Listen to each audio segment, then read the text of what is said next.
She was on her knees, bruised and terrified, when she whispered those words to stop the kick. The drunk enforcer froze, but not because of her plea.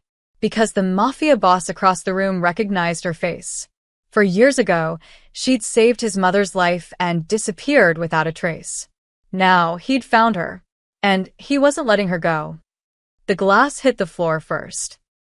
Clara watched it shatter in slow motion, champagne and crystal exploding across the black marble like a constellation. Then came her knees, slamming down hard enough to make her vision blur.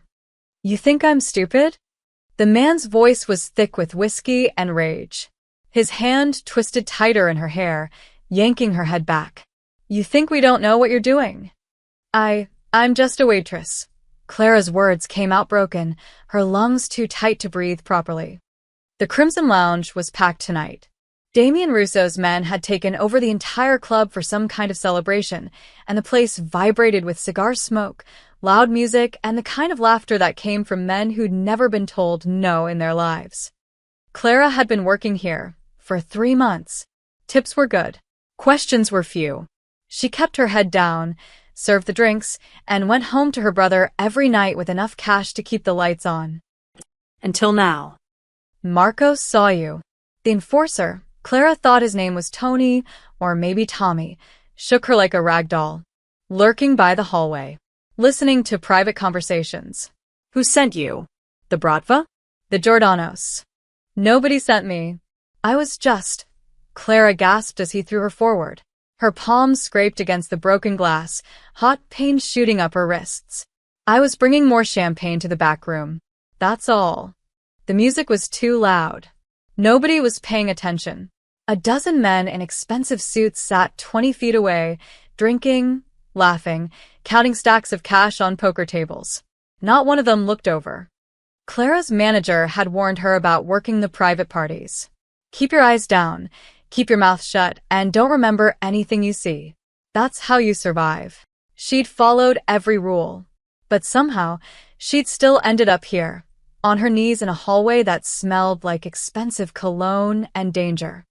Tony, or Tommy, circled around her, his shadow falling across her face. Through her fear, Clara registered details: expensive shoes, the kind that cost more than her rent. A gun tucked into his waistband, barely hidden by his jacket. The way his pupils were blown wide, paranoid and unfocused.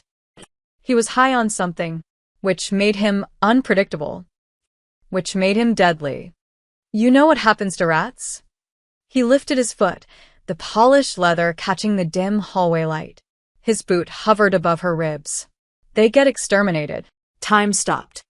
Clara's body was already a map of bruises. A week ago, she'd been mugged walking home from her second job at the diner. The men had taken her purse, shoved her into a brick wall, and left her with cracked ribs that still screamed every time she breathed too deep. She hadn't seen a doctor, couldn't afford it, just wrapped her torso in bandages and kept working. If this man kicked her now, she'd break. She knew it with the same certainty she knew her own name. "Please," the word fell out of her mouth, barely a whisper. Clara looked up at him, her vision swimming with tears she refused to let fall. "Please, don't kick me. I'm already hurt." The honesty of it surprised even her. No begging. No elaborate excuses. Just the truth, raw and simple. The enforcer hesitated. For a moment, the only sound was the bass thumping through the walls, vibrating in Clara's broken ribs. Then a voice cut through the noise, quiet but absolute. "Tommy?" The temperature in the hallway dropped 10 degrees. Clara didn't move. Couldn't move. But she saw Tommy's face drain of color, his boot lowering slowly back to the ground. Heavy footsteps approached. Expensive ones. The kind that didn't hurry, because they didn't need to. "Mr. Russo," Tommy's voice had changed completely. The rage was gone, replaced by something that sounded like terror wrapped in respect. "I was just this girl was." "I can see what you were doing." The second voice was closer now, right above Clara's head. "The question is why?" Clara kept her eyes on the floor. Every instinct screamed at her to stay small, stay invisible, stay alive. But curiosity was a dangerous thing. She lifted her head just enough to see him. Damien Russo stood 6 feet tall, maybe more. His suit was charcoal gray and fit him like it had been sewn directly onto his body. No tie. Top button undone. Dark hair pushed back from a face that could have belonged to a movie star if not for the coldness in his eyes. Those eyes were on her now. Clara forgot how to breathe. Stand up, it wasn't a request. Damien's gaze never left her face as he spoke to Tommy. And tell me exactly why you thought attacking my staff was acceptable behavior at my celebration. She was spying. Was she? Damien's tone didn't change. Somehow, that made it worse. He extended a hand toward Clara. She stared at it. Strong fingers. A single ring on his right hand. Gold, with some kind of crest. No wedding band. I'm not going to ask twice, Damien said softly. Clara's hand shook as she placed it in his. His grip was firm but careful, pulling her to her feet with surprising gentleness. Pain exploded in her ribs, and she couldn't stop the small gasp that escaped. Damien's eyes narrowed. You're hurt, it wasn't a question. I'm fine. Clara tried to pull her hand back, but he held on, his thumb pressing lightly against her wrist. Checking her pulse, she realized, seeing if she was lying. You're terrified. Damien released her hand and took a step back, his attention shifting fully to Tommy. The temperature dropped again. And she has no reason to be, because she works here, because she's under my protection, and because nobody, his voice went deadly quiet, puts their hands on my people without my permission. Tommy opened his mouth, closed it, opened it again. Mr. Russo, I swear I thought. You didn't think. That's the problem. Damien adjusted his cufflinks, the gesture casual and terrifying all at once. Marco. Vincent. 2 men appeared from the shadows like ghosts. Big men. Silent men. Take Tommy outside, Damien said. Make sure he understands our policy on workplace violence. The color drained from Tommy's face. Please, Mr. Russo, I'm sorry, I didn't mean. But the 2 men were already moving, their hands clamping down on Tommy's arms. He was dragged backward, his expensive shoes squeaking against the marble, his protests fading as a door opened and closed somewhere down the hall. Clara stood frozen, her heart hammering against her damaged ribs. Damien turned back to her. His expression was unreadable. What's your name? Clara, her voice came out steadier than she expected. Clara Mitchell. Something flickered across his face. Recognition? No. That didn't make sense. They'd never met. Had they?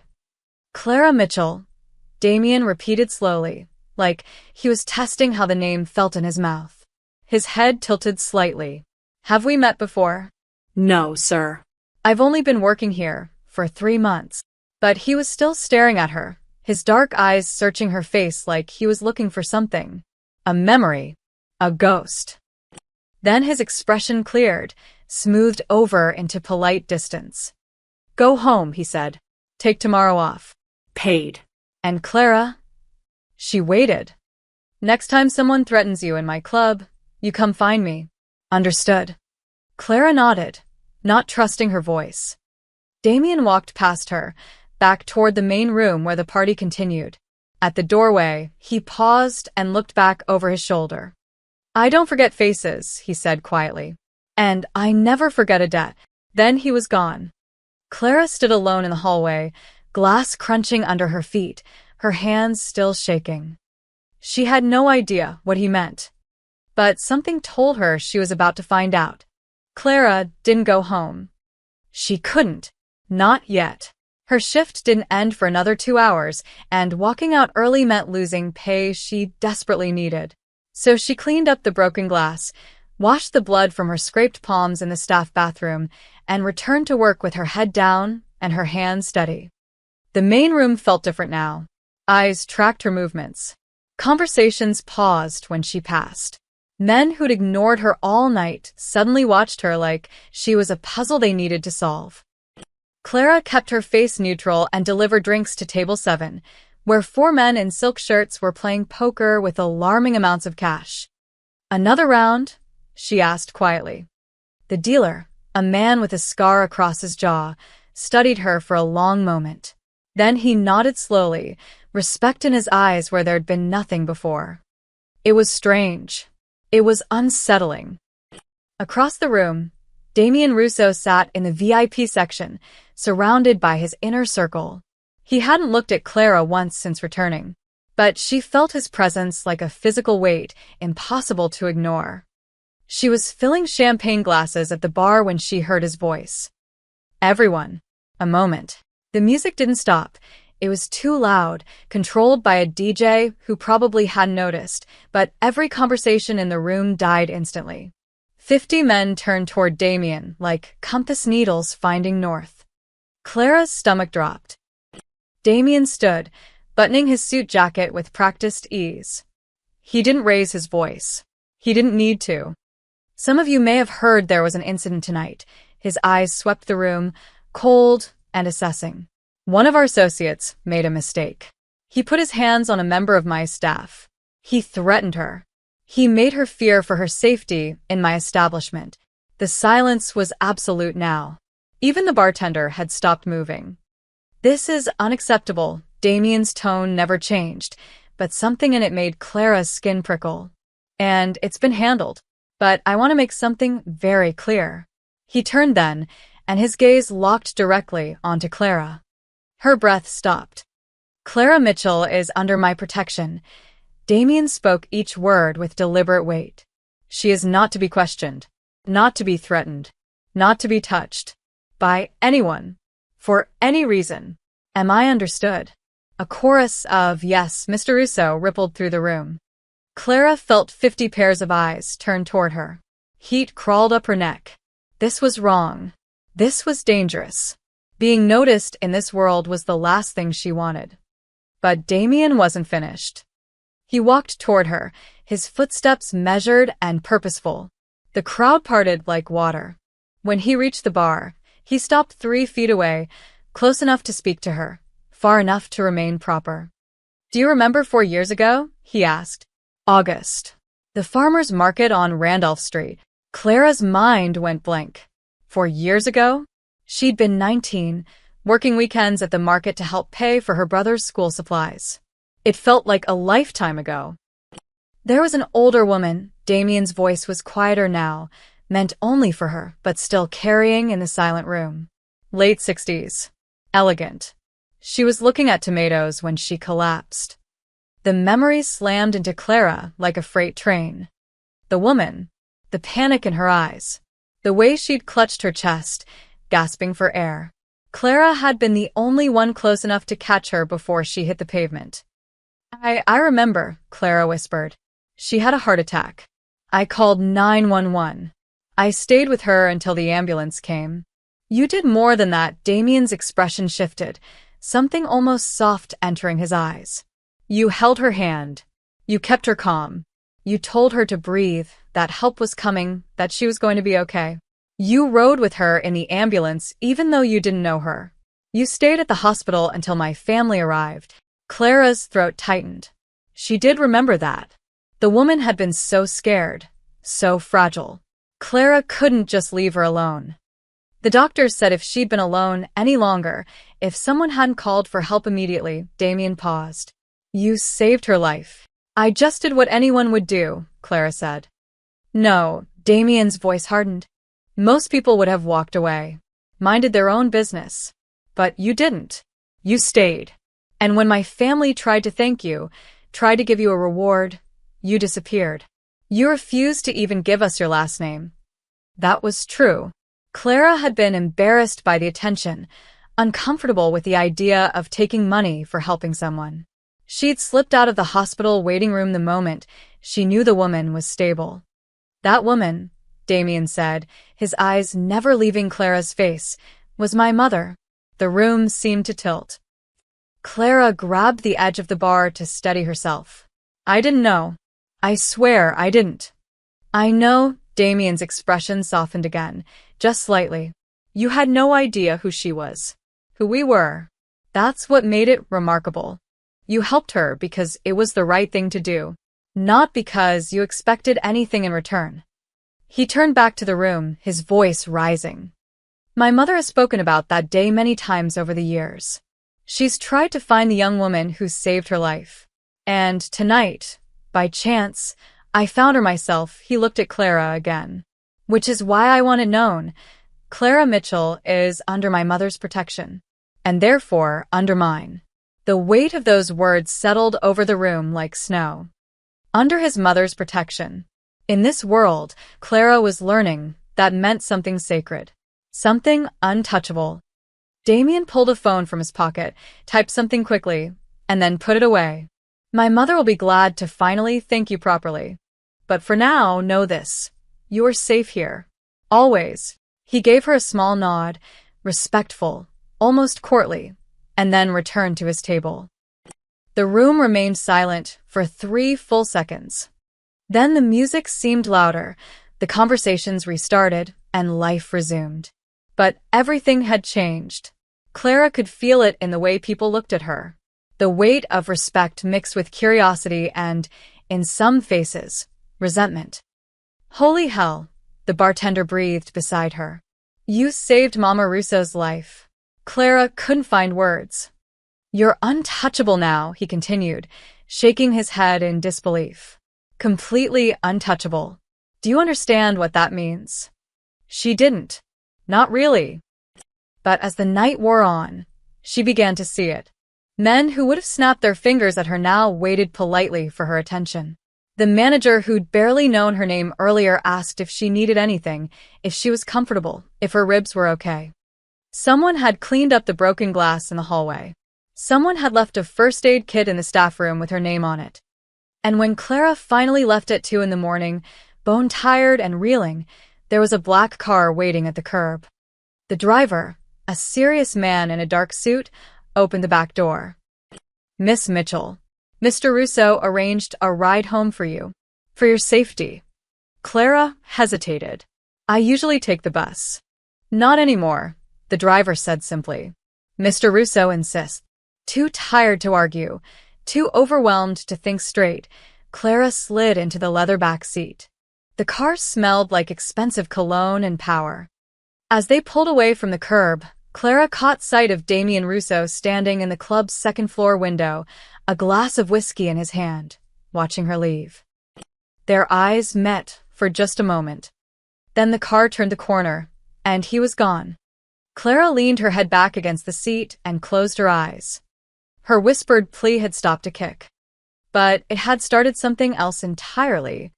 The car ride home took 15 minutes. Clara spent 14 of them replaying the night in her head, trying to make sense of what had happened. When the driver pulled up to her apartment building, a rundown 3-story walk-up in a neighborhood that got worse after dark, he turned in his seat. Miss Mitchell, Mr. Russo wanted me to give you this. He handed her a business card. Heavy stock, embossed letters. Just a phone number, nothing else. You need anything, any problem, any time, you call. Clara took the card with numb fingers. Thank you. One more thing. The driver's expression was serious. Tommy Greco won't be bothering you again. Or anyone else. Something in his tone made Clara's stomach twist. What happened to him? The driver's eyes were kind but firm. Some lessons need to be learned the hard way, Mississippi. That's all you need to know. Clara climbed out of the car and watched it disappear down the street. The business card felt heavy in her pocket, like a stone. Inside her apartment, her 17-year-old brother Danny was asleep on the couch, calculus textbook open on his chest. The TV played quietly, some late-night show he'd probably fallen asleep watching. Clara locked the door behind her, set down her purse, and finally let herself feel it. All of it. Her hands started shaking first, then her legs. She made it to the kitchen before her knees gave out, sliding down the cabinet to sit on the cold linoleum floor. She'd almost been hurt tonight, badly hurt, maybe killed.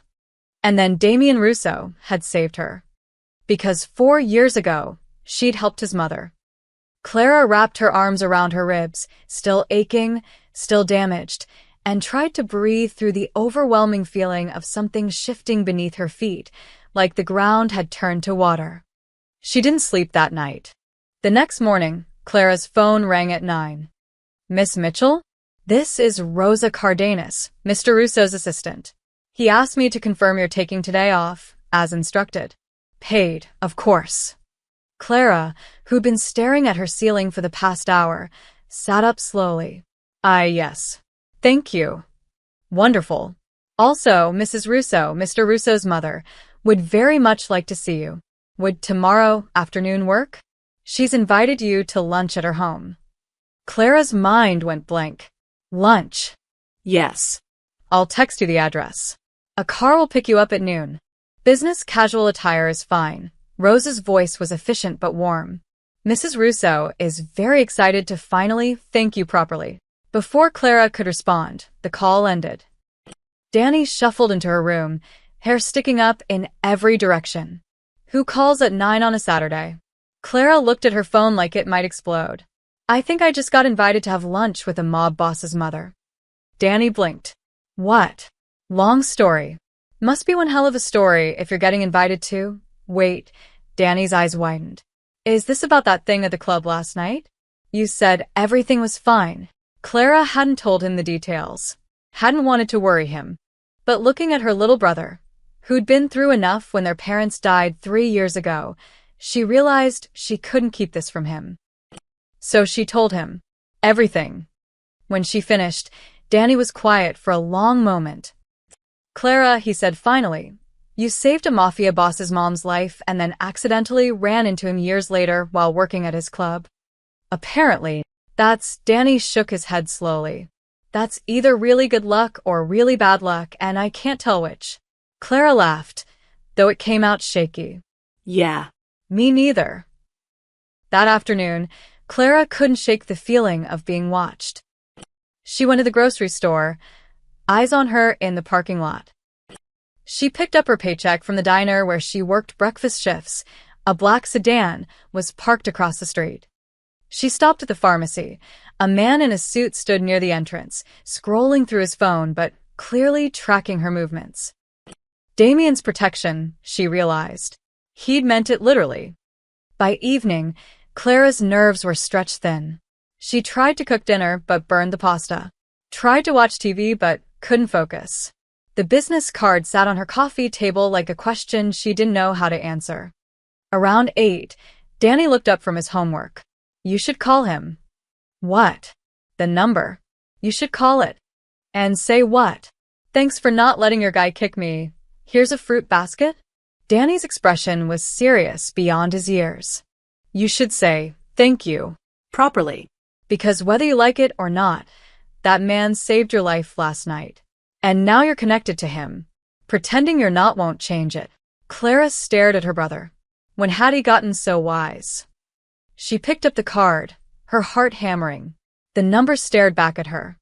It took 20 minutes to work up the courage. Finally, hands shaking, she dialed. 1 ring. 2. Miss Mitchell, Damien's voice was unmistakable, smooth and controlled. I was wondering if you'd call. Clara's mouth went dry. I wanted to say thank you. For last night. For everything. You don't need to thank me. I owe you a debt. One that can never truly be repaid. You don't owe me anything. I just did what anyone would do. Damien's tone held a hint of amusement. We've established that's not true. Most people walk away from trouble. You walked toward it. That matters. Clara didn't know what to say. My mother is looking forward to meeting you tomorrow, Damien continued. She's been searching for you for 4 years. You've given her a gift, closure, peace of mind, the chance to properly express her gratitude. I don't need gratitude. Really. I know. That's exactly why you deserve it. There was a pause. Clara, I want you to understand something. My world is complicated, dangerous, but you're safe in it. Because of what you did, because of who you are, you have protection that can't be taken away. I need you to trust that. Clara thought about the men following her, the eyes watching, the weight of being noticed in a world where invisibility was survival. What if I don't want protection? She asked quietly. Damien was silent for a moment. When he spoke, his voice was softer. Then I'm sorry, but it's not optional. My mother loves you like a daughter for what you did. And in my family, that means something. That means everything. Another pause. Get some rest, Clara. Tomorrow you'll understand better. The line went dead. Clara sat on her couch, phone in hand, feeling like she'd just stepped off the edge of something and was still waiting to hit the ground. In the kitchen, Danny called out, "So, how'd it go?" Clara looked at the card, at the phone, at the world outside her window where men in suits watched her building. "I think," she said slowly, "my life just got very complicated." Danny appeared in the doorway, holding 2 bowls of ice cream. He handed her one. "Well," he said, sitting beside her, "at least you've got good protection." Despite everything, Clara smiled. But the smile faded when she looked out the window and saw the black sedan still parked below. Protection, she was learning, looked a lot like a cage, even if it was lined with gold. Clara returned to work at the Crimson Lounge on Monday night. She'd considered not going, considered quitting entirely, finding another job, disappearing back into the anonymous life she'd built so carefully. But Monday also meant rent was due Friday, and Danny needed new textbooks, and the electricity bill had arrived with a late fee attached. So she tied her hair back, put on her uniform, and walked through the front door at exactly 6 o'clock. The hostess, a woman named Jenna who'd barely spoken to Clara in 3 months, practically jumped out of her seat. "Clara, oh my God, are you okay? We heard what happened. Tommy Greco, everyone's talking about." She caught herself, glancing around nervously. Not talking. Nobody's talking. We're all just really glad you're safe." Clara forced a smile. "I'm fine. Thanks. The manager wants to see you. Before your shift. He said it's important." Of course he did. Marcus Webb's office was at the back of the building, a small room that smelled like cigar smoke and anxiety. He stood when Clara entered, which was new. Marcus had never stood for her before. "Clara, come in, please. Sit down." She sat. Marcus stayed standing, which made everything feel like a performance. "First, I want to apologize," he spread his hands, the picture of remorse. "What happened to you on Saturday was completely unacceptable. Tommy Greco has been dealt with. And I want you to know that your safety is our top priority." Clara said nothing. "Second, I want to assure you that your position here is secure. Very secure. In fact," Marcus pulled an envelope from his desk drawer. "Mr. Russo has instructed me to give you a raise. Effective immediately." He pushed the envelope toward her. Clara didn't touch it. "I don't want a raise." Marcus blinked. "I'm sorry. I just want to do my job. That's all." Clara met his eyes. "I don't want special treatment. I don't want attention. I just want to serve drinks and go home." "I understand, but Mr. Russo was very clear." "Mr. Russo doesn't own me." The words came out sharper than she intended. Clara took a breath, softened her tone. "I appreciate everything he did, but I don't need charity." Marcus looked at her like she'd grown a second head. "This isn't charity, Clara. It's respect. And in this business, when someone like Damien Russo offers you respect, you take it." He pushed the envelope closer. Clara stared at it, crisp, white, heavy with implications she didn't want to accept. Finally, she took it, not because she wanted to, because refusing would cause more problems than accepting. "Your shift starts in 10 minutes, Marcus said, relief evident in his voice. "And Clara? People are going to talk. Let them. You're under Mr. Russo's protection now. That means something here." It meant everything here. That was the problem. The whispers started immediately. Clara felt them like spider webs brushing against her skin as she moved through the club. Conversations that stopped when she approached. Eyes that followed her every movement. Questions hidden behind polite smiles. "Clara, right?" "I'm Antone." "I don't think we've met properly before." A man in an expensive suit extended his hand at table 4. 3 months of invisible service, and now he wanted to know her name. Clara, honey, you need anything? Water? A break. The other waitress, Michelle, who'd ignored Clara's existence for weeks, was suddenly concerned about her well-being. Miss Mitchell, even the bartender who'd called her sweetheart in a dismissive way, now used her last name with careful respect. It was suffocating. During her break, Clara escaped to the staff room, closing the door and leaning against it. Her ribs still ached. Her hands still remembered the feeling of broken glass. And now, on top of everything, she had to navigate this new reality where everyone watched her like she was a bomb that might explode. The door opened. Michelle slipped inside, her expression a mix of curiosity and something else. Envy, maybe. So, Michelle said, leaning against the lockers. You and Mr. Russo. How long have you known him? I don't know him. Clara pulled her water bottle from her bag, needing something to do with her hands. Not really, but he said you're under his protection. Under his mother's protection. Michelle's eyes were sharp. You don't get that kind of protection for nothing. I helped his mother once. Years ago. That's all. That's all. Michelle laughed, but there was no humor in it. Clara, do you understand what you have? What you've been given?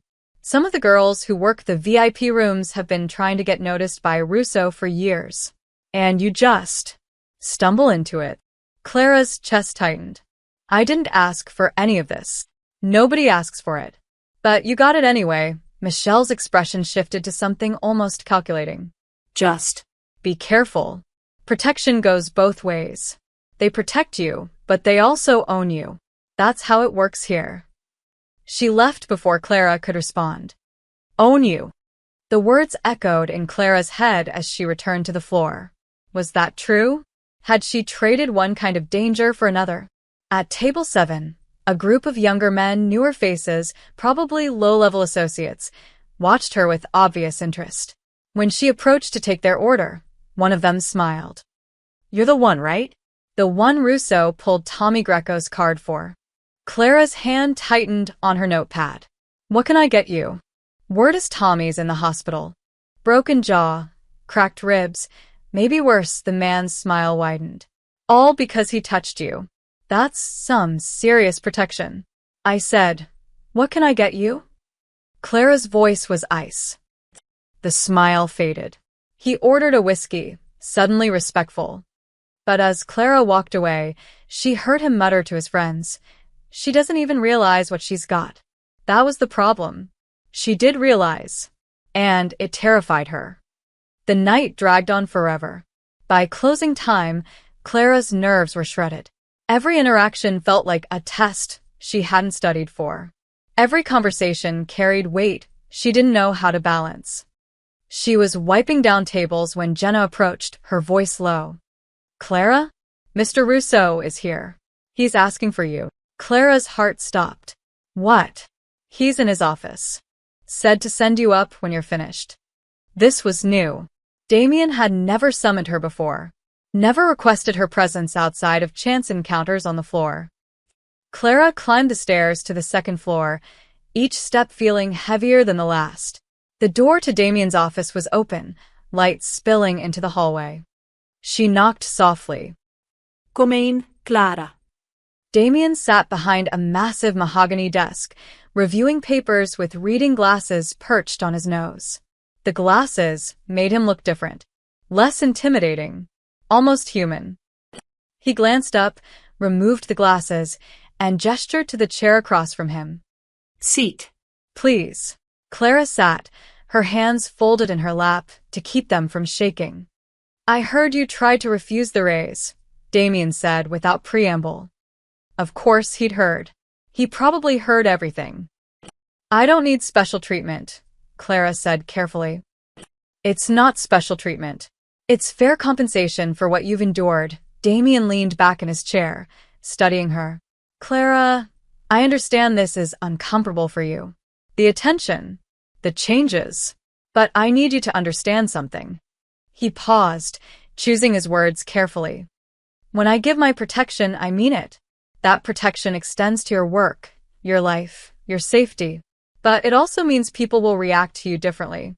Some with respect, some with resentment, some with fear.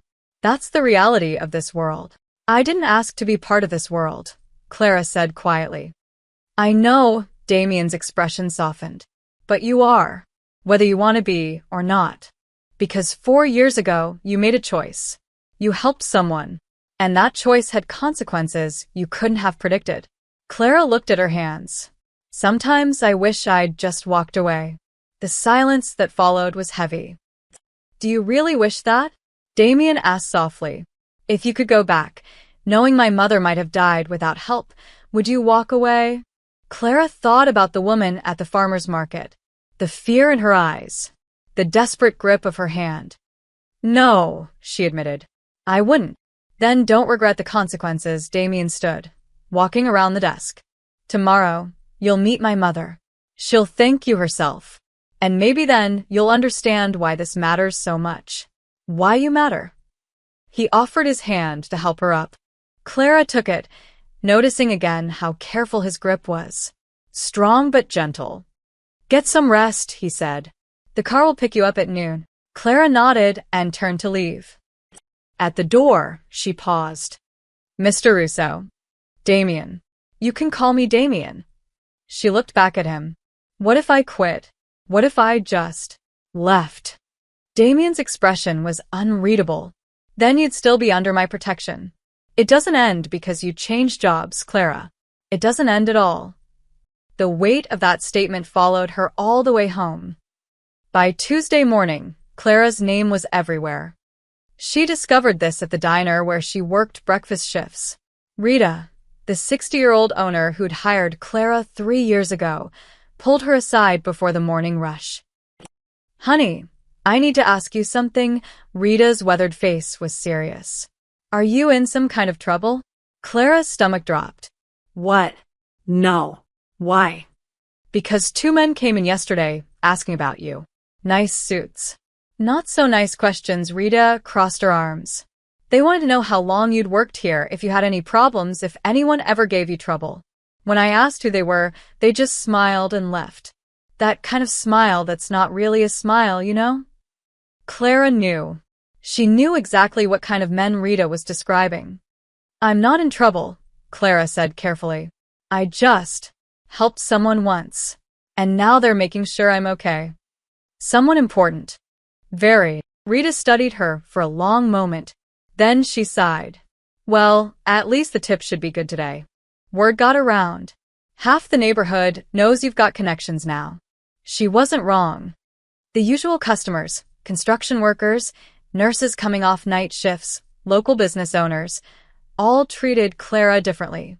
They were more polite, left bigger tips, asked how she was doing with genuine concern instead of casual courtesy. But there were others. People who'd never come to the diner before. Men in expensive cars who ordered coffee and watched Clara work, their eyes calculating, taking her measure. One of them, a thick-necked man with gold rings on every finger, left her $100 bill for a $6 breakfast. You tell Mr. Russo that Vincent says hello, he said with a smile that didn't reach his eyes. Clara pocketed the money with shaking hands. She was being tested. She understood that now. Everyone wanted to know, was she really under Russo's protection? How far did it extend? What could they get away with? At the Crimson Lounge that night, the testing became more obvious. A new face appeared at table 3, a man in his 40s with slicked-back hair and a scar running through his left eyebrow. He ordered bourbon neat, and when Clara brought it, he caught her wrist. Not hard, not threatening, but firm enough to stop her. Clara Mitchell, he said softly. I've heard a lot about you. Clara's pulse jumped. Can I get you anything else? Information. His thumb pressed against her wrist, right over her pulse. Checking her reaction. I heard Tommy Greco learned a hard lesson because of you. I don't know anything about that. No. His smile was cold. Word is, Russo put Tommy in the hospital. Broke his jaw in 3 places. All because he pushed you around. He leaned closer. That's serious protection, sweetheart. Makes a man wonder what you did to earn it. Clara pulled her wrist free. I serve him drinks. That's all. That's all. The man laughed. Nobody gets that kind of protection for serving drinks. Before Clara could respond, a shadow fell across the table.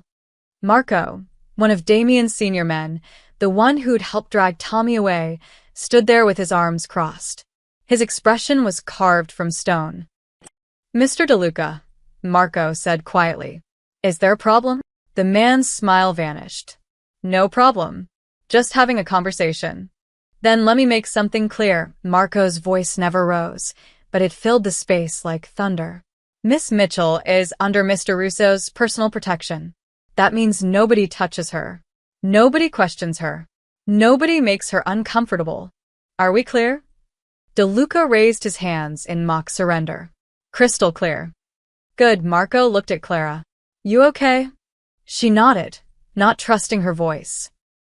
Marco walked away, but Clara felt his presence, like a shield for the rest of the night. The whispers in the staff room were worse. Did you see that? DeLuca actually backed down. Because of her. Because Russo said so. I heard she's sleeping with him. Don't be stupid. Russo doesn't mix business with pleasure. Then what's so special about her? Clara kept her head down, changing into her street clothes, pretending she couldn't hear them. But Michelle cornered her by the lockers, her voice low and urgent. Clara, you need to be careful. DeLuca runs the South Side operations. He doesn't back down for anyone except Russo himself. If he's testing you, others will too. I'm not trying to cause problems, Clara said. I know. But you are. Just by existing, Michelle glanced around, making sure they were alone. Some of the guys are saying you must have dirt on Russo. Others think you're family. A few think you're his mistress, even though everyone knows he doesn't have 1 inch. Clara's face burned. I'm none of those things. Then what are you? I'm just someone who helped his mother once. That's the truth. Michelle shook her head slowly. In this world, Clara, the truth doesn't matter. Perception does. And right now, everyone perceives you as someone with power, real or imagined.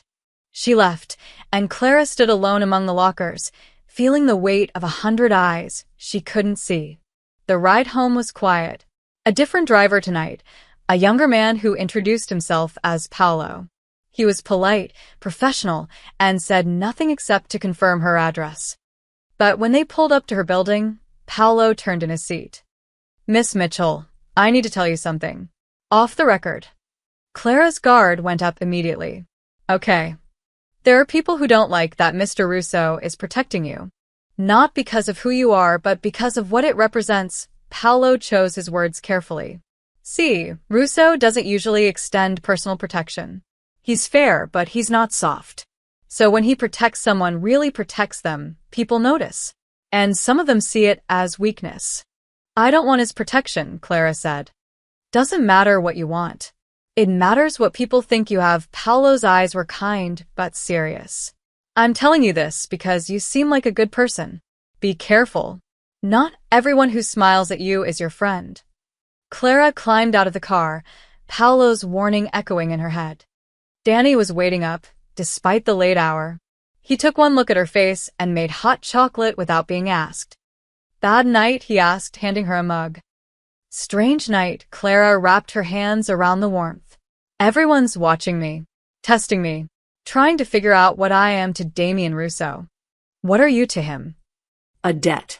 That's all, but even as she said it, Clara wondered if that was still true. The way he looked at her in his office, the careful concern in his voice, the absolute certainty of his protection, it felt like something more than obligation. Well, Danny said, sitting beside her. Tomorrow you meet his mother. Maybe she'll have answers. Clara hoped so. Because right now, she was drowning in questions, and the water was rising fast. Outside, the black sedan waited. Always watching. Always there. Protection or prison. Clara still couldn't tell the difference. But she was starting to suspect they might be the same thing. At table 7 the next day, someone would leave a note with their check. Ask Russo about his father's enemies. Ask him if protection works both ways. Clara would find it after they left, the words scrawled in angry handwriting. And she would realize that the testing had only just begun. But tonight, in the fragile quiet of her apartment, she allowed herself one moment of peace before tomorrow brought whatever came next. One moment before she walked into the home of the woman whose life she'd saved. One moment before everything changed again.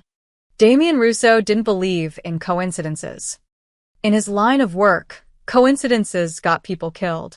So when Clara Mitchell had whispered those words, "Please don't kick me, I'm already hurt," and he'd recognized her face from 4 years ago, every instinct told him to dig deeper. Not because he suspected her of anything, but because he needed to understand.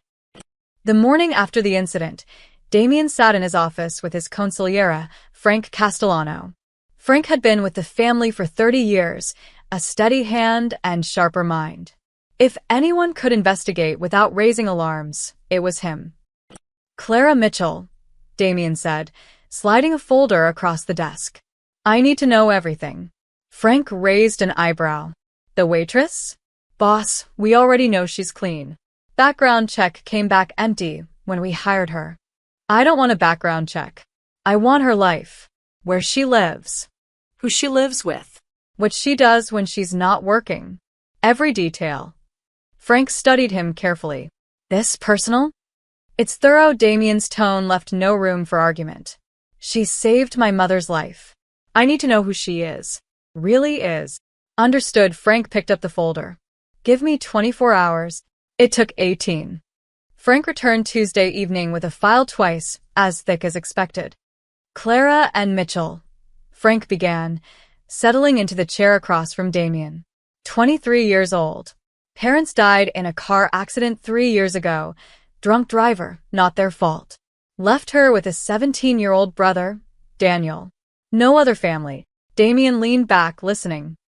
"She's working 2 jobs, Frank continued. Breakfast shift at Rita's Diner on Ashland, nights at the Crimson Lounge. Pulls 60, sometimes 70 hours a week. Every penny goes to rent, food, and her brother's education." Education? The kid's smart. Real smart. Honor student applying to colleges. "Clara's been saving for his tuition since their parents died." Frank flipped a page. "She dropped out of community college to support him. Had a partial scholarship, good grades. Gave it all up." Something tightened in Damien's chest. He knew sacrifice. He understood duty. But this girl had rebuilt her entire life around protecting her brother. What about the apartment? Run down. 3rd floor walk-up in a neighborhood that's gotten worse over the past year. Gangs moving in, drug activity increasing. She walks home alone most nights. Frank's expression darkened. 2 weeks ago, she was mugged. 3 blocks from her building. They took her purse, roughed her up pretty bad. Damien's jaw clenched. How bad? Hospital bad, but she didn't go. Couldn't afford it. Wrapped her ribs herself and kept working. Frank closed the file. "Boss, this girl is tough. She's been through hell, and she's still standing." "Anyone else in her life? Boyfriend?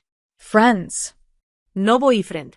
"Few casual friends from the diner, but she keeps to herself mostly. Her entire world is work and her brother." "That's it." Frank paused. "She's clean, Damien. Completely clean. No debts, no criminal record, no connections to anyone. She's exactly what she appears to be. A good kid trying to survive." Damien absorbed this in silence. He'd expected something, some angle, some complication. But Clara Mitchell was exactly what she'd seemed that night at the farmer's market, someone who helped because it was right, not because it benefited her. Those people were rare in his world. Almost non-existent. "What about current threats?" Damien asked. Frank's expression grew serious. "That's the problem. Since word got out about your protection, she's become a target for curiosity. People testing boundaries. DeLuca approached her last night. Marco intervened. But there's chatter. Lots of it." "What kind of chatter?" "Speculation mostly. Who is she? What's her angle? How close is she to you?" Frank leaned forward. "Some of the younger guys think it's romantic. The older ones know better, but they're still trying to figure out what kind of leverage she has. And then there are the outsiders. The Giordano's. Not yet. But they're watching. If they think she matters to you, they'll see opportunity. Frank's voice dropped. You've put a spotlight on her, Damien. Protected her publicly. That makes her valuable. And in our world, valuable means vulnerable. Damien stood, walking to the window that overlooked the city. Frank was right. He'd protected Clara to honor a debt, but in doing so, he'd painted a target on her back. Double the security, Damien said. I want someone on her building 24/7. Discreet, but present. And someone follows her to both jobs. Already done. The neighborhood where she lives. Clean it up. Frank blinked. Clean it up? The gangs, the drugs, the problems. I want it handled. Damien's tone was final. She walks home at night. I want those streets safe. That's going to draw attention, boss. That's not our territory. It is now. Damien turned from the window. Send a message to whoever's operating there. They can leave peacefully or leave in pieces. I don't care which. Frank made a note. And if the Giordano's ask questions, tell them the truth. I'm protecting someone under my mother's care. They'll understand that. Damien paused. But Frank, make it clear. Anyone who touches her answers to me personally. Understood. Frank stood, then hesitated. Boss, can I ask you something? Go ahead. Why her? I understand the debt, the gratitude. But this level of protection? This kind of attention? Frank's eyes were sharp. What is it about this girl that's got you so invested? Damien was quiet for a long moment. He thought about Clara on her knees in that hallway, bruised and terrified but still finding the courage to tell the truth. I'm already hurt. No dramatics, no manipulation. Just honest vulnerability. He thought about her refusing the raise, wanting to remain invisible when most people in her position would have grabbed for power. He thought about her giving up her own dreams to save her brothers. She reminds me that good people still exist, Damien said finally. And in my world, Frank, those people are worth protecting. Frank nodded slowly, understanding passing between them. After he left, Damien returned to the window, watching the city lights flicker in the darkness. His phone buzzed. A text from Marco. Subject arrived home safely. Building secure. Damien typed back. Good. Stay alert. He pulled up another number, this one saved simply as Mother. The call connected after one ring. Damien, Tesoro. It's late. I know, Ma. I just wanted to confirm tomorrow's lunch. With Clara? Yes, everything is ready. I can't wait to finally thank her properly. His mother's voice softened. You found her, Damien. After all this time, you found the girl who saved my life. I did. And you're protecting her? The way she protected me. Always. There was a pause, then his mother said something that caught him off guard. She's special, isn't she? Not just because of what she did, but who she is. Damien closed his eyes. His mother had always been too perceptive. Yeah, Ma. She is. Then you be careful, my son. Special people deserve special care. Don't let this world destroy what makes her good. After they hung up, Damien sat in the darkness of his office, his mother's words echoing. Don't let this world destroy what makes her good. He'd spent his entire life in this world. He knew its rules, its cruelties, its costs. And he just pulled Clara Mitchell into it, whether she wanted to be there or not. The question was, could he protect her from it? Or would his protection be the very thing that destroyed her? Outside, the city breathed and moved, indifferent to the lives playing out within it. Somewhere in that sprawl, Clara Mitchell was probably lying awake, worried about tomorrow. And in his office, Damien Russo made a silent promise. She'd saved his mother without asking for anything in return. Now he'd make sure she never had to ask for help again. Even if it meant remaking the world around her to keep her safe. The Russo estate sat in Oak Park, behind iron gates and manicured gardens that looked like they belonged in a magazine. Clara stepped out of the car at exactly noon, her hands sweating despite the cool autumn air. This way, Miss Mitchell, the driver. Paolo again gestured toward the front entrance where a woman in her 60s stood waiting. She was elegant, petite, with silver hair swept into a graceful bun. She wore a simple cream dress and pearls, but there was something regal about her presence. The moment Clara saw her face, recognition hit like lightning. This was the woman from the farmer's market. Mrs. Russo descended the steps with surprising quickness, her hands reaching for Clara's. "Oh, my dear child, Let me look at you." She cupped Clara's face gently, her eyes filling with tears. "I've thought about you every day for 4 years. Every single day." Her voice cracked with emotion. "And here you are." Finally, Clara's throat tightened. "Mrs. Russo, Isabella. Please call me Isabella." She pulled Clara into a hug, warm and maternal and completely unexpected. "Come inside. We have so much to talk about." The house was beautiful. Art on the walls, fresh flowers everywhere, the smell of home-cooked food drifting from the kitchen. But it was also lived in, comfortable. Family photos covered the mantel. A book lay open on the couch. This wasn't a mansion designed to intimidate. It was a home. Lunch was served in a sunlit dining room overlooking the garden. Homemade pasta, fresh bread, a salad with tomatoes that tasted like summer. Isabella asked about Clara's life, about Danny, about her dreams. She listened with genuine interest, her attention never wavering. "You gave up college to care for your brother," Isabella said softly. "That's remarkable sacrifice." "He's all I have left," Clara replied. "I couldn't let him go into foster care." "No." "You couldn't. Because you have a good heart." Isabella reached across the table, squeezing Clara's hand. "Just like you did 4 years ago when you saved a stranger's life. Anyone would have." "Stop," Isabella's voice was gentle but firm. "Stop diminishing what you did. You saved me, Clara. You stayed with me when you could have walked away. You rode in that ambulance. You held my hand and told me I'd be okay." Her eyes glistened. "Do you know what I remember most? You prayed for me." A stranger. You prayed." Clara had forgotten that detail. But now it came rushing back, whispering prayers in the ambulance, ancient words her grandmother had taught her. "You have been a blessing in my life," Isabella continued, "even though I didn't know your name. And now that I've found you, I want to do something for you. For your brother." She slid an envelope across the table. Clara stared at it.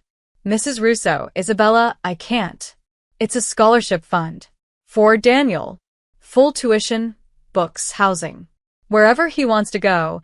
Isabella's expression was resolute. "This is not negotiable. You gave me life. Let me give your brother his future."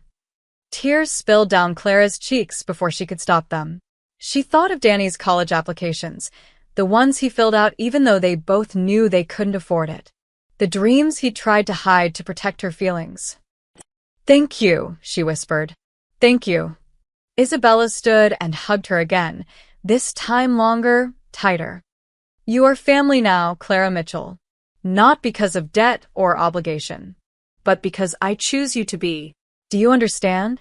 Clara nodded against Isabella's shoulder, overwhelmed by the kindness of this woman, this family she'd stumbled into by accident. When Damien arrived an hour later to drive Clara home, he found them in the garden, Isabella showing Clara her rose bushes while talking about her own childhood. His mother glowed in a way he hadn't seen in years. And Clara looked peaceful for the first time since that night in the hallway. 1 week later, Clara had just finished working a double shift at the diner when she arrived at the Crimson Lounge.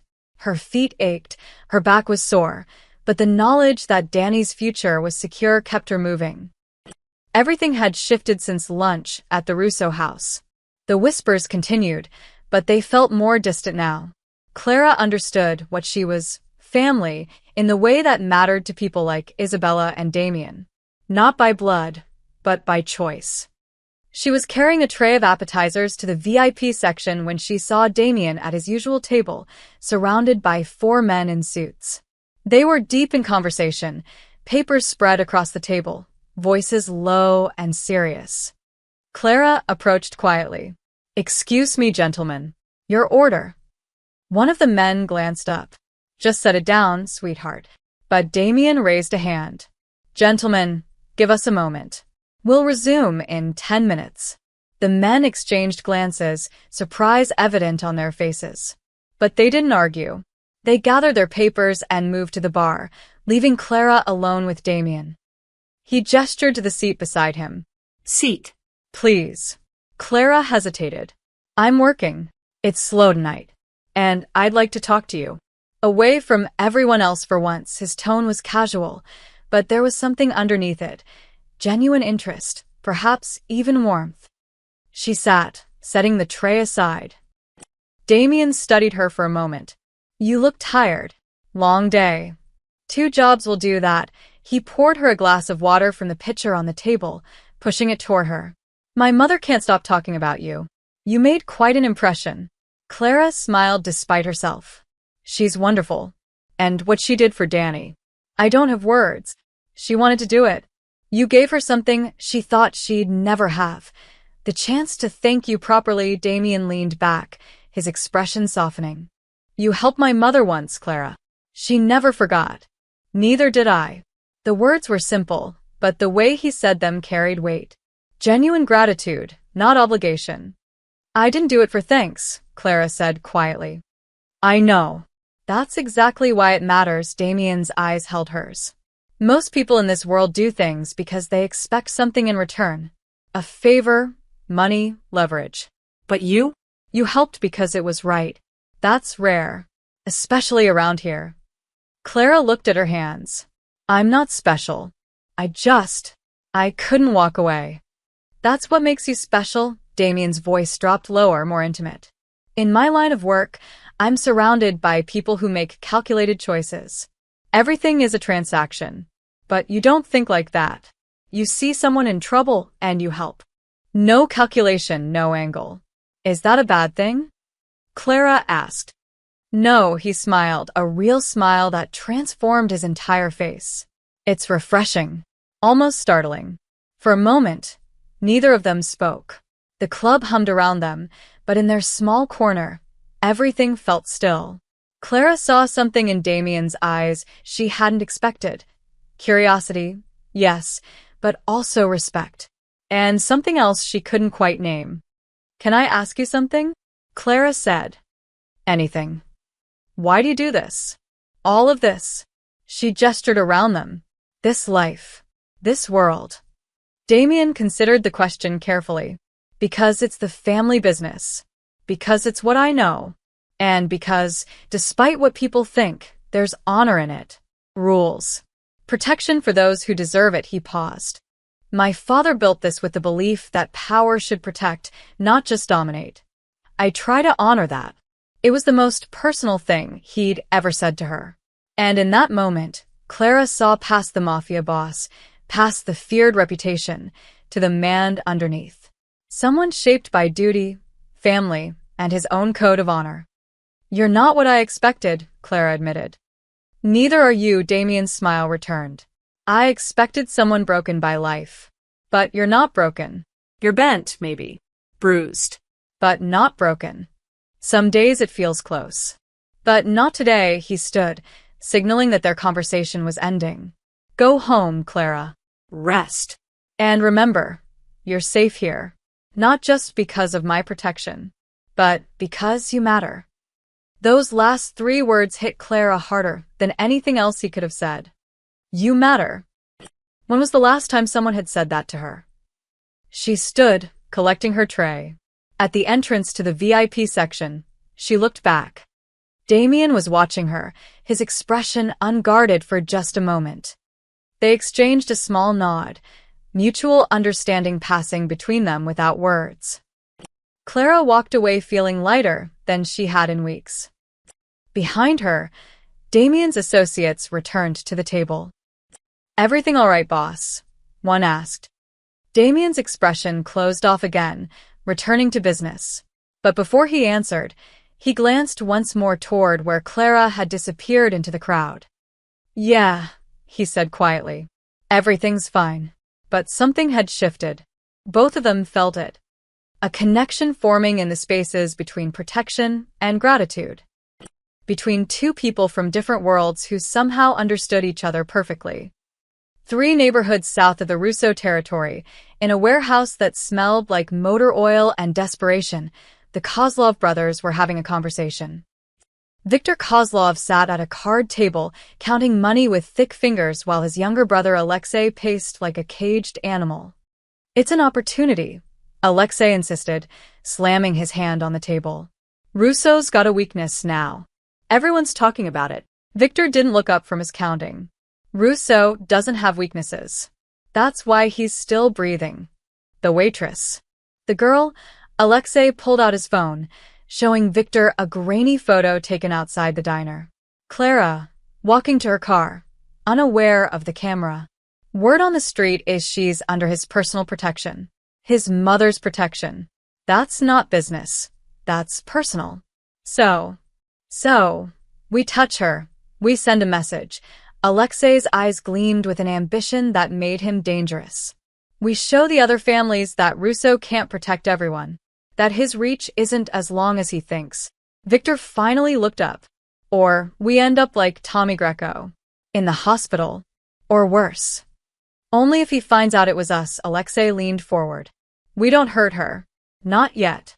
We just watch, learn her patterns, see how tight his security really is. If there's an opening, we take it. If not, we walk away. But we need to know, Viktor. We need to see if the rumors are true.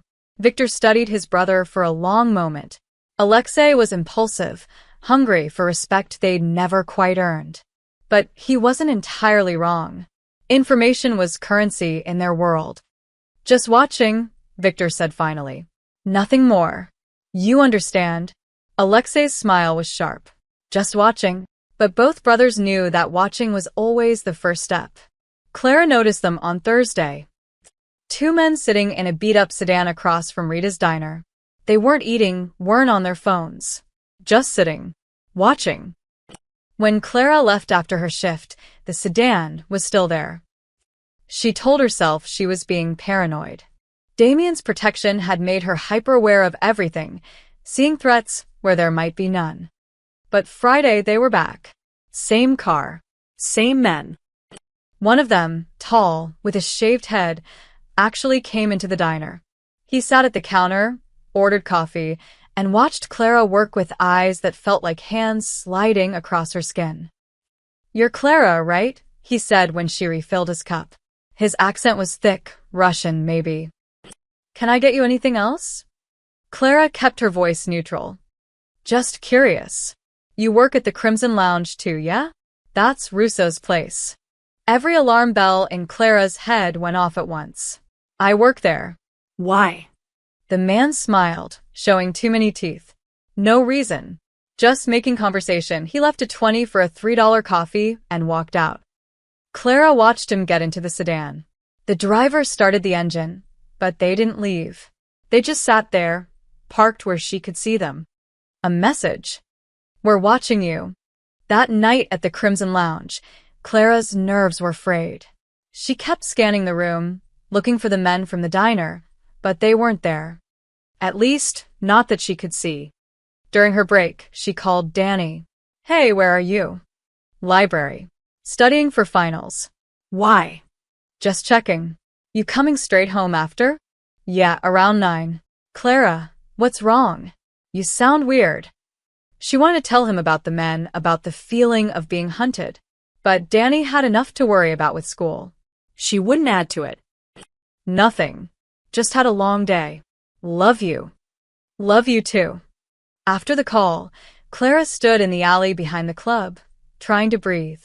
The cool air helped, but the anxiety remained, coiled tight in her chest. "You shouldn't be out here alone." Clara spun around. Damien stood in the doorway, backlit by the club's interior lights. "I needed air," Clara said. He stepped outside, the door closing behind him. In the dim alley, he looked different, less polished, more dangerous. "Something's wrong. I can tell." Clara hesitated. She didn't want to seem weak, didn't want to run to him. Every time, she felt scared. But the men in the sedan. There were men watching me. At the diner. 2 days in a row, the words tumbled out. One of them came inside, asked about you, about the club. They're still there when I leave. Just sitting. Watching. Damien's expression went cold. Describe them. Clara did, the sedan, the shaved head, the Russian accent.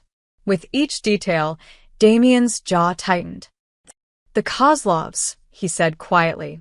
Small-time crew. Trying to move up by making noise, he pulled out his phone, typed something quickly.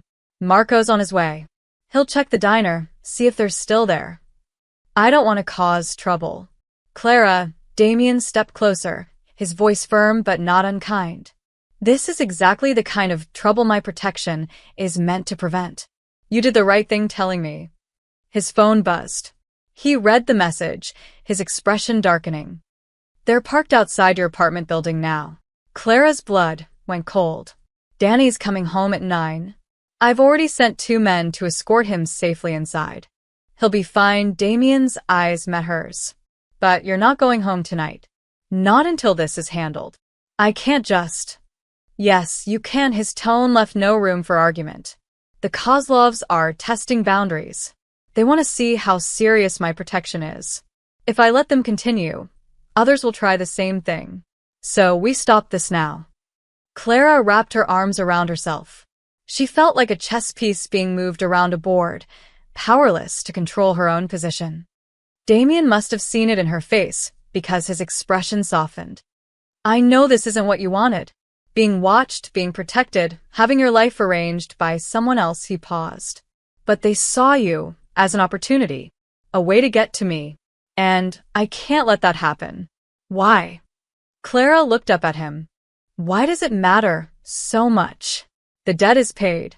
Your mother thanked me. I'm grateful for everything you've done for Danny. But why keep protecting me like this? Damien was quiet for a long moment.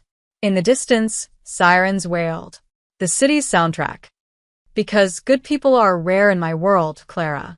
And I've learned that when you find one, you hold on. His voice dropped. Because when you saved my mother, you changed something. Reminded us that kindness exists without strings attached. And because... He stopped himself, seeming to reconsider his words. Because what? Clara whispered. Because I choose to. The simplicity of it hit harder than any elaborate explanation. You matter. I told you that before. I meant it. Before Clara could respond, Marco appeared at the end of the alley. Boss. The Kozlovs just left the apartment building.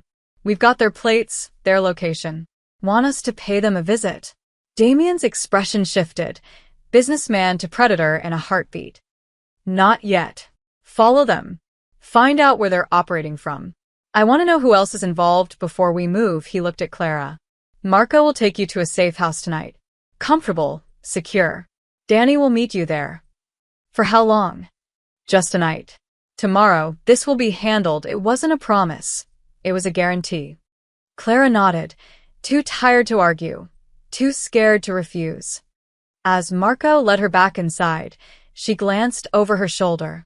Damien stood in the alley, phone to his ear, his voice low and deadly calm as he gave orders. She'd become a weakness, a target. And Damien Russo was about to show anyone watching exactly what happened to people who threatened what he protected. The Kozlov brothers had made a fatal mistake. They'd assumed protection was about territory or business.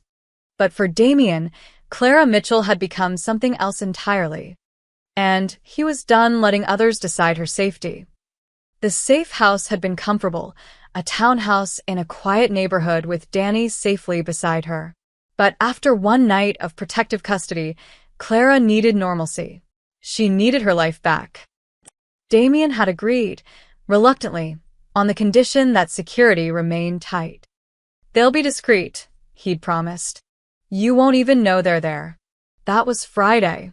By Saturday night, Clara had almost convinced herself the danger had passed. She'd been wrong. The Crimson Lounge closed at 2 a.m. Clara finished her closing duties by 2:30, tired but relieved the week was finally over.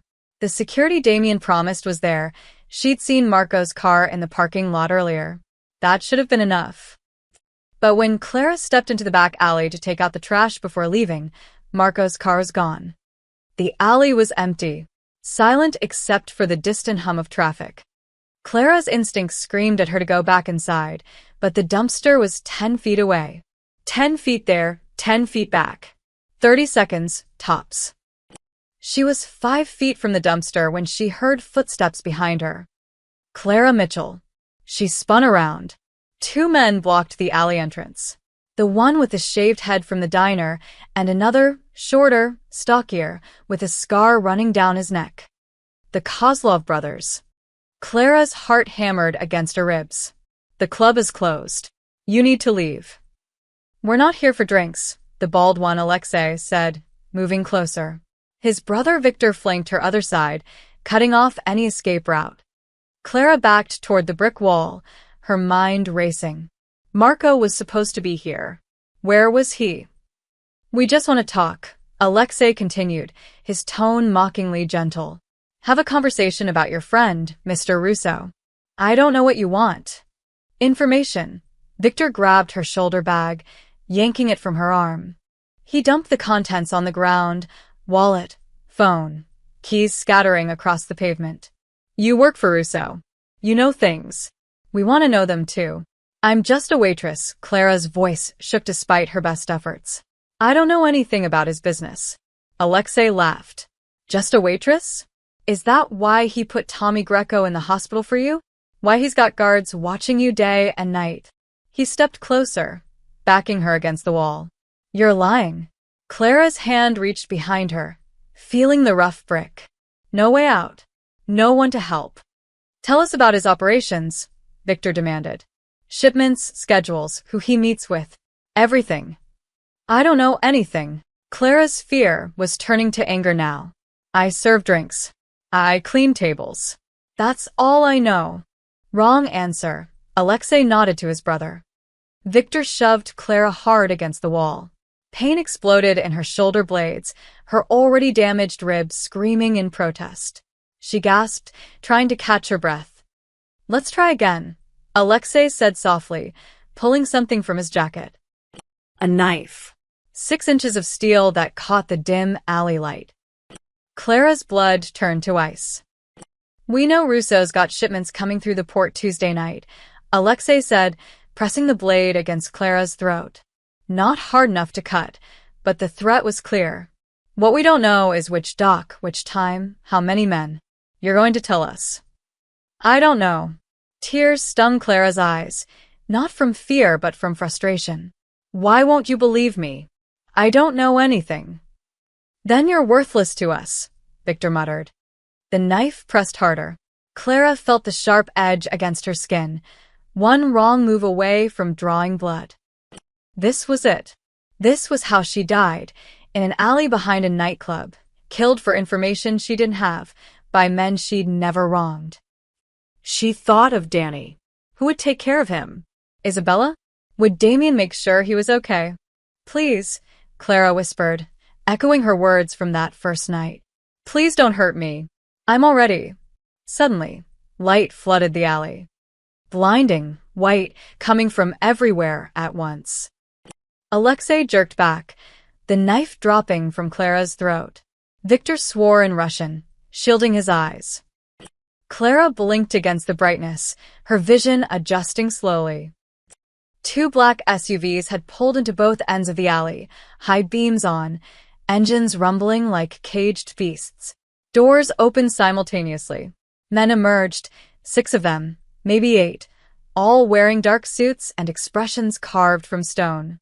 And from the lead SUV, Damien Russo stepped out. He moved with terrifying calm, his footsteps echoing in the sudden silence. Marco flanked his right side, and another man Clara recognized as Vincent took his left. The temperature in the alley seemed to drop 20 degrees. Gentlemen, Damien said, his voice quiet and deadly. Step away from her.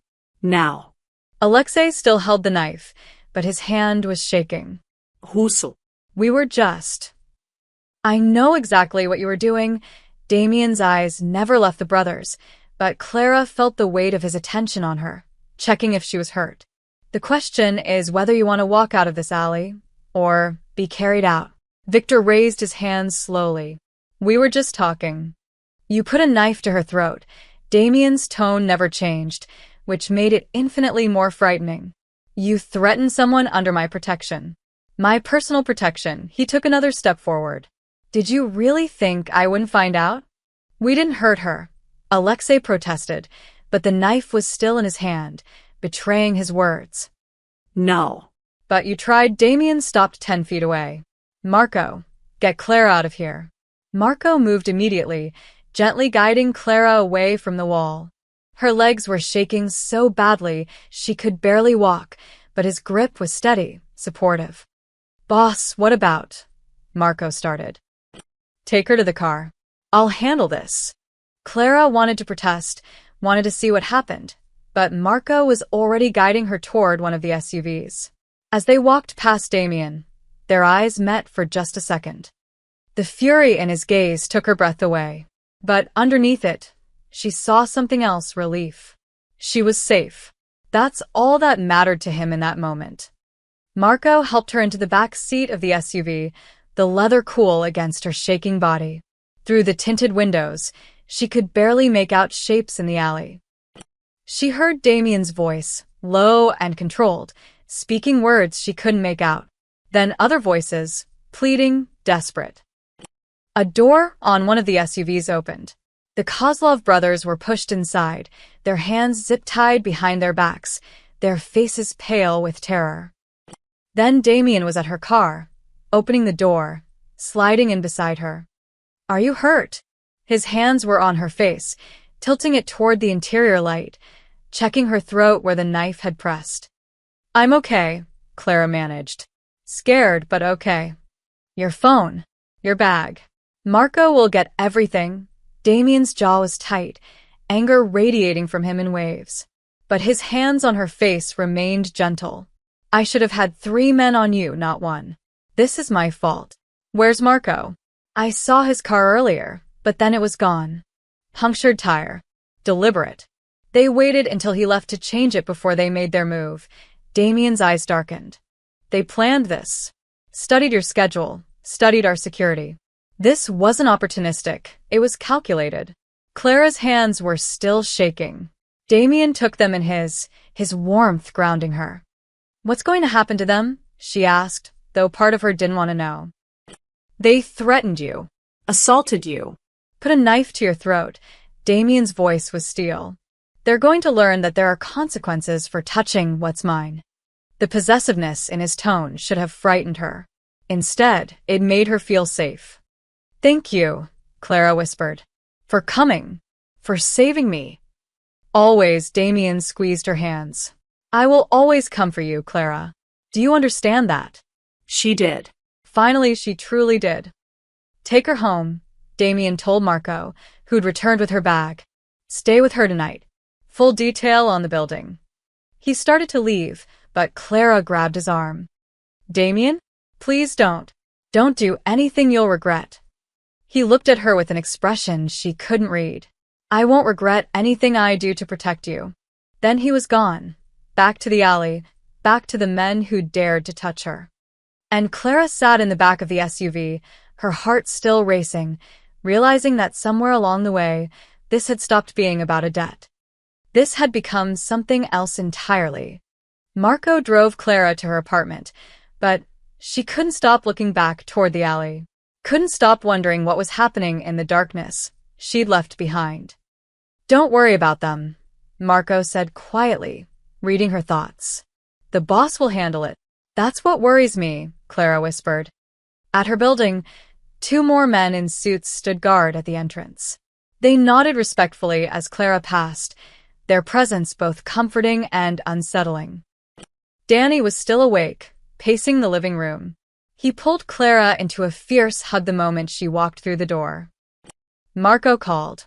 He said there was trouble. Are you okay? Are you hurt? Danny pulled back, scanning her face, her neck where the knife had pressed. His eyes went wide. Is that a mark? Clara. I'm fine. Damien got there in time. Clara's voice was steadier than she felt. It's over now. But even as she said it, she wondered if that was true. At 3:30 in the morning, Clara's phone rang. Damien's name lit up the screen. She answered on the second ring, her voice rough with exhaustion. Hello. It's handled. Damien's voice was calm, but she could hear something underneath, controlled rage, slowly cooling. The Kozlov brothers won't be bothering anyone again. Clara sat up in bed, her heart suddenly racing. What does that mean? What did you do? I sent a message. To them, and to anyone else who might think you're an easy target. There was a pause. They're alive, Clara. Broken, but alive. And they've been strongly encouraged to leave Chicago. Permanently. Relief warred with unease in Clara's chest. You didn't have to. Yes, I did. Damien's tone left no room for argument. They put a knife to your throat. They tried to use you to get to me. If I let that slide, every two-bit crew in the city would think you're fair game. His voice softened slightly. I told you I'd protect you. I meant it. Clara pulled her knees to her chest, phone pressed against her ear. I'm sorry. This is all my fault. If I hadn't helped your mother that day, if I hadn't. Stop. The word was gentle but firm. You did nothing wrong. You helped someone who needed help. The only people at fault are the ones who tried to hurt you because of it. I feel like I've ruined your life, Clara admitted, the words spilling out before she could stop them. You have to protect me now. Have to worry about me. Have to deal with threats because of me. That's not fair to you. Damien was quiet for a long moment. When he spoke, his voice was softer than she'd ever heard it. Clara, you didn't ruin my life. You reminded me why I do this. Why the family business matters. It's not about power or money. It's about protecting people who can't protect themselves. He paused. My father used to say that real strength isn't dominating the weak. It's defending them. You've given me a chance to honor that. Tears burned Clara's eyes. I don't know what to say. Say you'll get some rest. Say you trust me to keep you safe. Another pause. Say you'll call me if anything feels wrong. Even if it seems small. I will. I promise. Good. She could hear the smile in his voice. There's a car outside your building. It'll stay there tonight, and every night until I'm satisfied the threat is gone. Don't argue with me about it. I wasn't going to, Clara admitted. That's new. Now the smile was definitely there. Get some sleep, Clara. Tomorrow's Sunday. Take the day off. Both jobs. Paid. Damien. Not negotiable. You were assaulted tonight. You need rest. His tone softened again. Please. For me. The for me did it. Clara found herself nodding even though he couldn't see. Okay. For you. Thank you. Good night, Clara. Good night. But before she could hang up, Damien spoke again. Clara? One more thing. Yes. You're not a burden. You're not a problem. He seemed to struggle for words. You're important. To my family. To my mother. To me.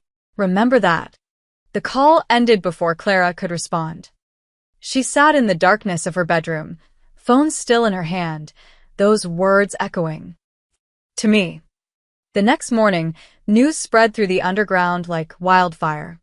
The Kozlov brothers had been found in their warehouse, beaten but alive, with a message spray-painted on the wall above them. Touch what's mine. Pay the price.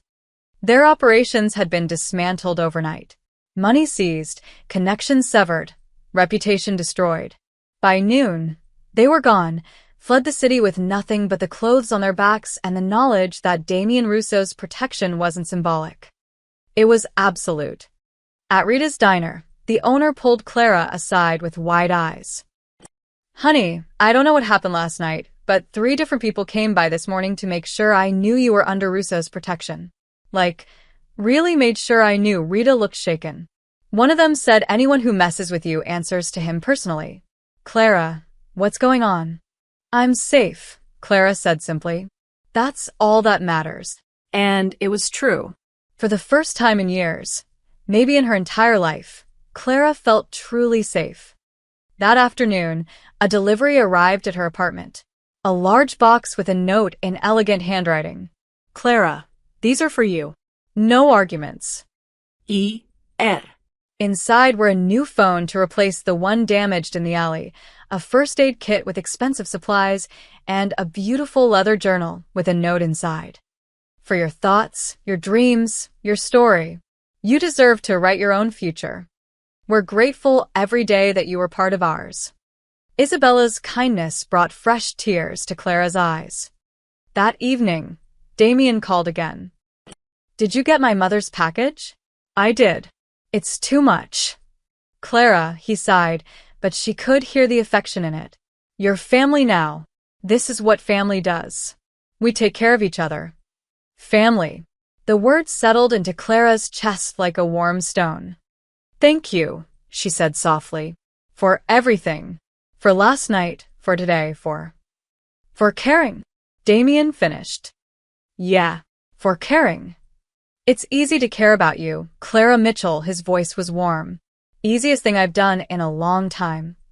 After they hung up, Clara looked out her window at the city lights. The black car sat below, faithful as a shadow. Inside her apartment, Danny studied peacefully, his future secure because of Isabella's generosity. And somewhere in the city, Damien Russo had just redefined his territory to include one ordinary waitress who'd helped his mother 4 years ago. Except she wasn't ordinary to him anymore. She was his to protect, his to defend, his. And anyone who touched her would learn exactly what that meant. Clara fell asleep that night with her door locked, her brother safe, and the knowledge that for the first time since her parents died, she wasn't alone in the world. She had a family again. Even if that family was built on protection, power, and a debt that had transformed into something neither of them had expected. Something that felt dangerously close to belonging. Monday morning at Rita's diner felt different. Clara noticed at the moment she walked through the door. The usual morning crowd was there, construction workers, nurses, regulars nursing coffee before their shifts. But the atmosphere had changed. People looked at her differently now. Not with curiosity or suspicion, but with something closer to respect. Even reverence. Morning, Clara, called out Joe, a contractor who'd been coming to the diner for years, but had never bothered learning her name before. Coffee's on me today. Thanks, Joe, Clara said carefully, tying her apron. Rita pulled her aside immediately, her voice low. Everyone knows what happened Saturday night. The Kozlov brothers, the whole thing. She squeezed Clara's arm. Honey, are you sure you're okay to work? I need to work. Need things to feel normal, Clara managed a smile. I'm fine. Really. But normal was relative now. Throughout her shift, customers treated her with a gentleness that felt both touching and surreal. Tips doubled. People said please and thank you like the words actually mattered. No one snapped their fingers for refills or complained about the temperature of their coffee. The two men who'd been watching her for the Kozlovs never returned. Their usual table by the window remained empty, a silent testament to Damien's message. At one point, a well-dressed man Clara didn't recognize came in and approached the counter. He didn't order food. He simply handed Rita an envelope. For Miss Mitchell. From a friend. Then he left. Rita passed Clara the envelope with raised eyebrows.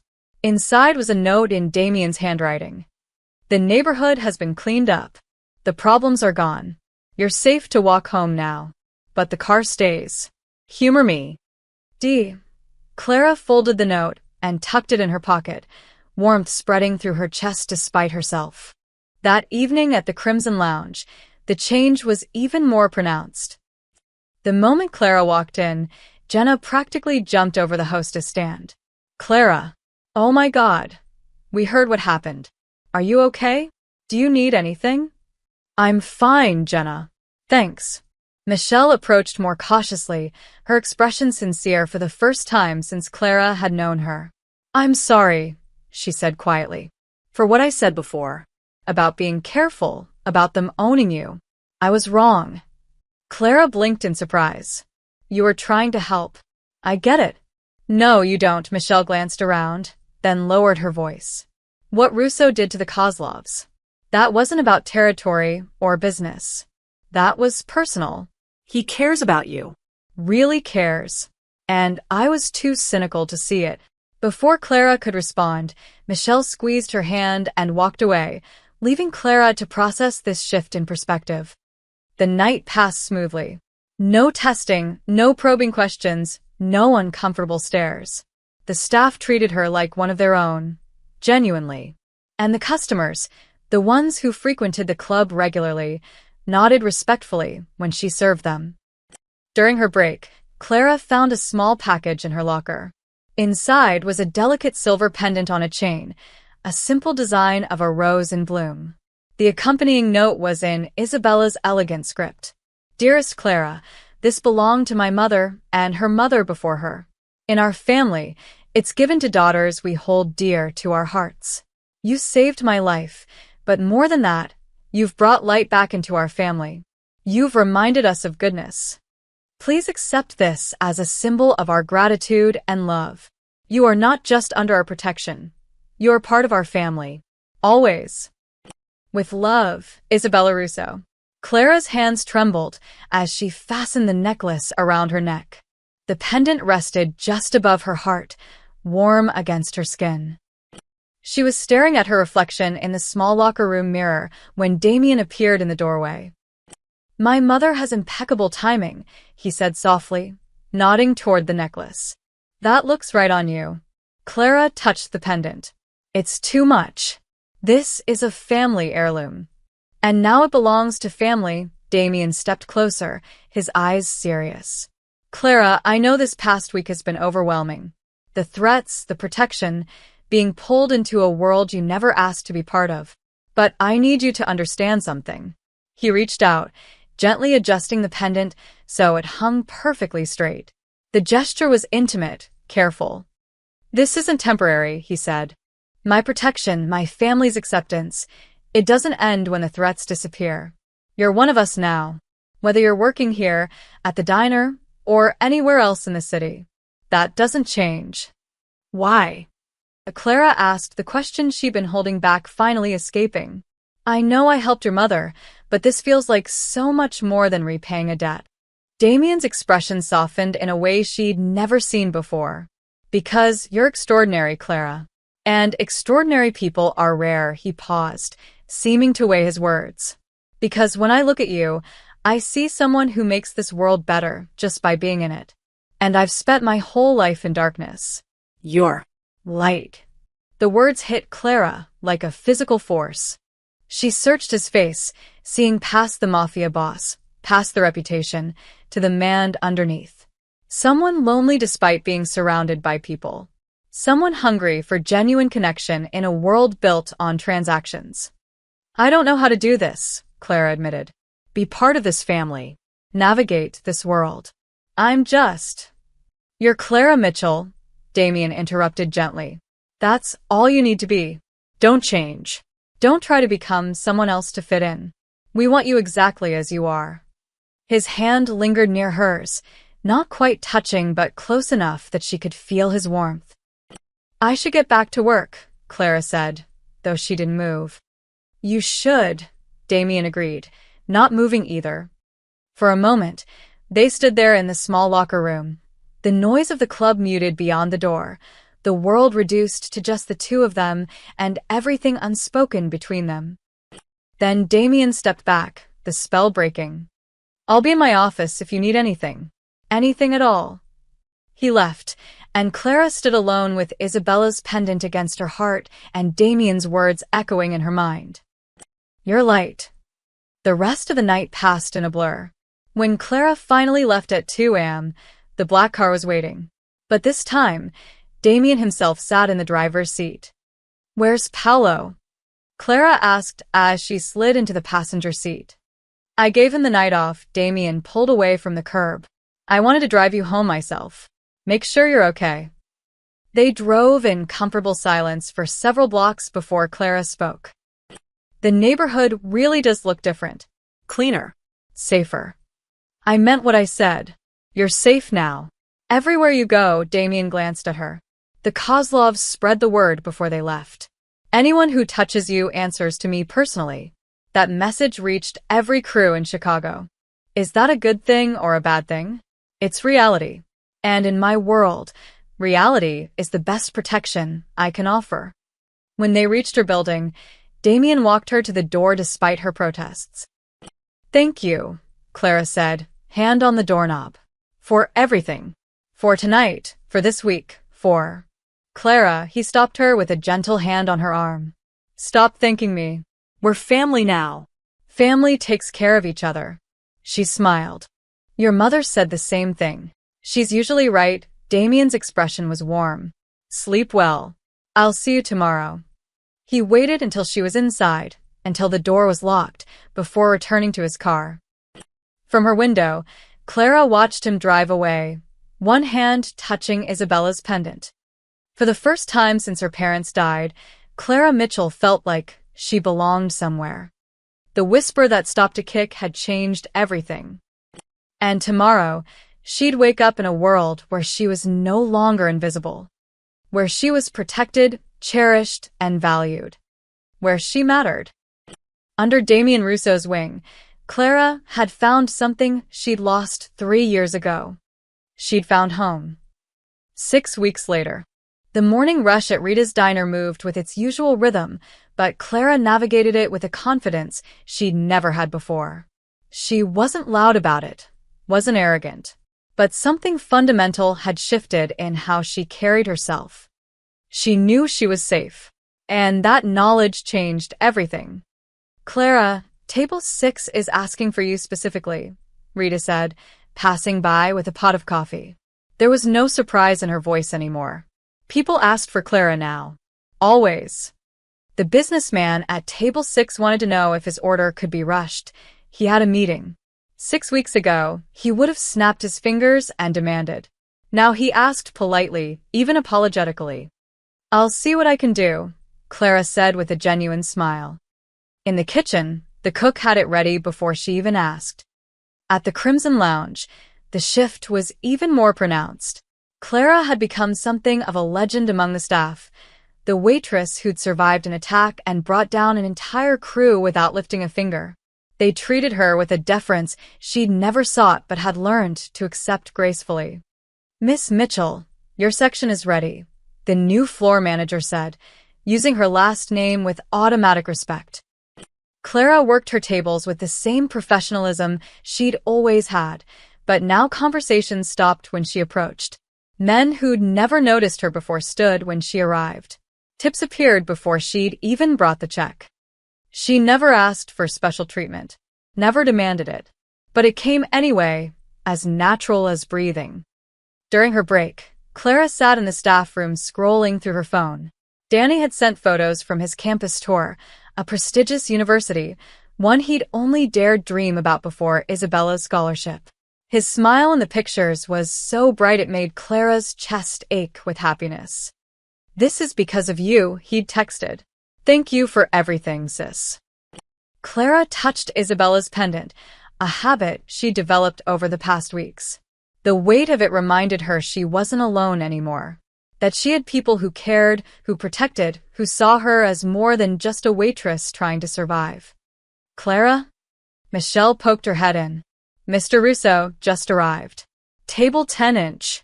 Clara's heart did a small flutter, the way it always did when she knew he was here. She'd seen him several times over the past weeks, brief conversations, careful check-ins, moments that felt both casual and weighted with everything unspoken between them. She smoothed her apron and walked onto the floor. Damien sat at his usual table, surrounded by associates, but somehow apart from them. He was reviewing documents, his reading glasses perched on his nose, completely absorbed until Clara approached. He looked up, and the business mask slipped for just a second. His eyes softened, a small smile touching his lips. Clara. Mr. Rousseau. Can I get you anything?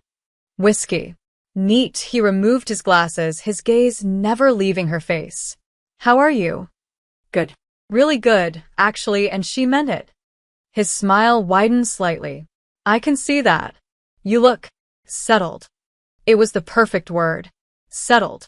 like she'd finally found her place in the world after years of floating.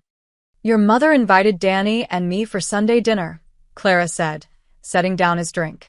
"She's insisting on cooking her famous lasagna. She's been planning that menu for a week." Damien's expression was warm with affection. "Fair warning, she'll try to send you home with enough leftovers to feed a small army. I'm counting on it." They shared a smile, the kind of smile that carried 6 weeks of history, of protection and gratitude, and something deeper neither had named yet. One of Damien's associates cleared his throat, reminding them they had an audience. Clara straightened professionally. "Let me know if you need anything else." "I will." As she walked away, Clara felt his eyes on her. Not possessive or controlling, but watchful. Protective. The way someone looked at something precious they'd chosen to guard. She delivered drinks to table 7, where 3 men were deep in conversation about territory disputes. The moment she approached, their conversations stopped out of respect. One of them, a man she recognized as a rival family's representative, actually stood and pulled out her chair when she reached for his empty glass. "Thank you, Miss Mitchell," he said formally. She nodded graciously and moved on, not missing the significance. A rival family showing her respect. That's what Damien's protection meant. That's what one whispered plea had built. At the end of her shift, Clara changed in the locker room and paused to look at herself in the mirror. Same face, same uniform, same person she'd always been. But the girl staring back at her stood taller now. Stronger. She hadn't asked for power. Hadn't sought influence or protection or a place in Damien Rousseau's world. But power had chosen her anyway. Because one night, bruised and terrified, she'd whispered 5 words that cut through the noise. "Please don't kick me. I'm already hurt." Those words had reached the right person at the right moment. And everything had changed. When Clara walked through the club to leave, she saw Damien still at his table. Their eyes met across the room, a moment of perfect understanding. No words needed. No grand gestures. Just a nod. Clara's was respectful but equal. His was protective but acknowledging. 2 people from different worlds who'd found unexpected connection in the space between a whisper and a rescue. Clara stepped into the cool night air, where Paolo waited with the car. The city stretched out before her, no longer threatening but familiar. Home. Behind her, inside the club, Damien watched through the window until her car disappeared around the corner. Then he returned to his business, secure in the knowledge that Clara Mitchell was safe. And in her apartment later that night, Clara sat with Danny watching television, Isabella's pendant warm against her heart, Damien's protection invisible but absolute around her. She'd survived loss, poverty, fear, and violence. She'd given everything to save her brother and had stumbled into saving someone else's mother along the way. She never asked for recognition, never demanded protection. But a whispered plea in a moment of terror had rewritten her entire story. She was no longer just Clara Mitchell, the waitress working 2 jobs to survive. She was Clara Mitchell, under the protection of the Rousseau family. Clara Mitchell, who'd earned her place in the underworld by staying kind in a cruel world. Clara Mitchell, whose goodness had become her greatest power. And in a city built on transactions and violence, she'd proven that sometimes the most powerful thing you could be was simply, genuinely good. Her whisper hadn't just stopped a kick. It had changed everything.